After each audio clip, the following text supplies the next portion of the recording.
This video started out as something very different, and I struggled to make it, let's be honest, and I didn't want to go into the whole thing. So like, sub, and do the usual, but we're going to look at how Hasbro's influence has ruined D&D in ways that most people will never truly understand.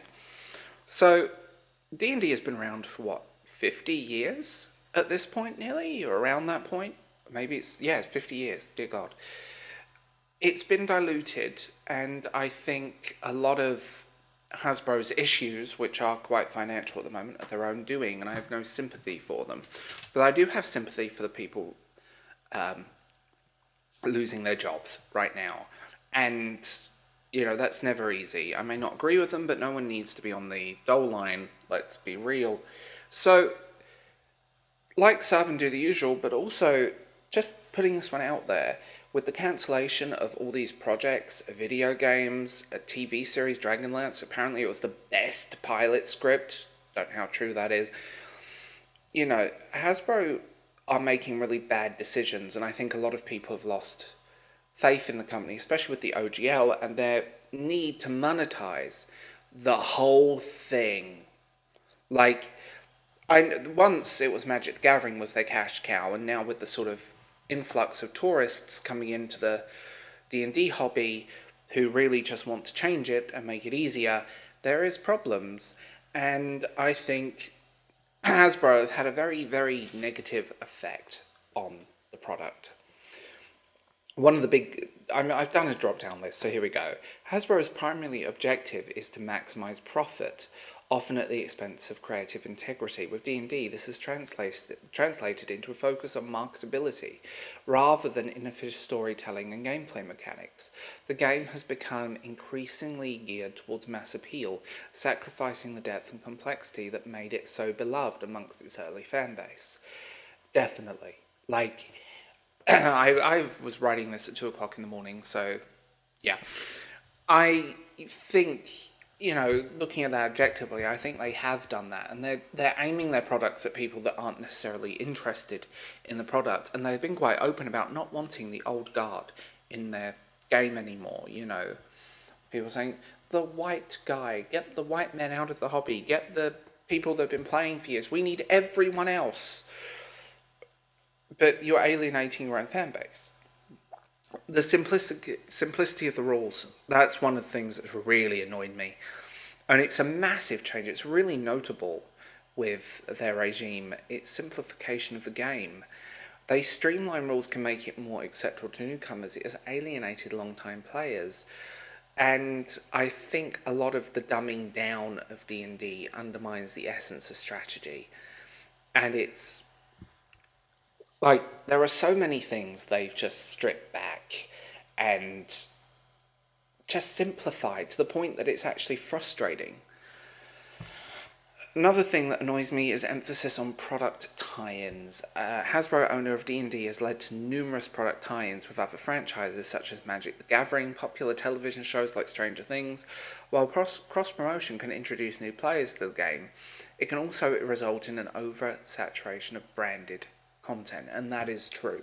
Like, you have a list of things that they've done, and I like the Stranger Things stuff, I own that, but there is a lot of crossover with their stuff that just feels kind of pointless and boring, and there's so much stuff you see on the shelves. Merchandise is great, but it just feels like, let's do everything we can to try and make it profitable, and I think it's a catch 50-50.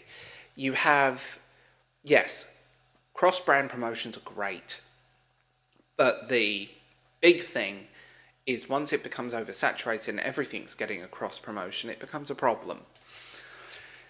And a big thing, this is the thing that icks me the most, is monetization of digital platforms. Hasbro's push towards digital gaming has further, I think, eroded the traditional tabletop experience. While online players can enhance accessibility and convenience, it often comes with paywalls and microtransactions that will exploit your wallet. Additionally, digital adaptations frequently lack the special dynamics of an in-person play, and I play online and it's great fun, but we've been playing together for years and we know each other in real life. On the other side of it, I think the monetization, we have a generation of young people who are so used to paying for content, but things like all of you have to have the book digitally to play the game. All of you have to do it. Like that, it was always the thing of a couple of people had the books and you would share. And that's ultimately been what has made it quite fun. And I think D&D as a whole has been diluted to the point where they're trying desperately to monetize it at a level that they've never done before. And I think that's had a negative effect. I think I don't like microtransactions. I don't like pay to win, and I don't like that at all. And my final point is the tourists. A lot of people come in and they destroy stuff. People find this problematic or that problematic, or tell people off for wanting to do this, and oh my god, you're raiding tombs. That's kind of the point. Like, it's not real, it's fantasy, and this insertion of people using tabletop as a therapy session is a problem, and I've been in games like that, and all I'm thinking is, please make it stop. I know several therapists, I can give you their number. I think Hasbro have undoubtedly changed the landscape of tabletop gaming. While some argue these changes have made it more accessible to a wider audience, I think it's lost a lot of its original charm and complexity. As long as profit remains a driving force behind D&D's development, it's likely we'll never see a return to the golden age of tabletop gaming. But, and I stress this, you only need a basic rule set and some dice. You can do whatever you want. There is, like, I choose not to give Hasbro my money.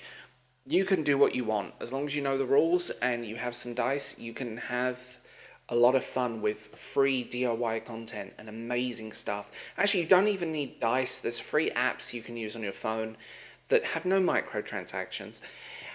It's the grassroots of the movement, independent creatives, independent people, creating tabletop settings, creating their own games, doing their own thing, and having a lot of fun doing it. D&D rests in the hands of a major company, and it's the company that are destroying it, but it's the fans that make it. And the DIY content is often so much more interesting than the crap Hasbro have been churning out, which seems derivative and boring in recent years. But you can play it for free, you don't need to give them your money, and there's plenty of ways of doing it. So tell me what you think in the comments below. I will talk to you guys later. Bye.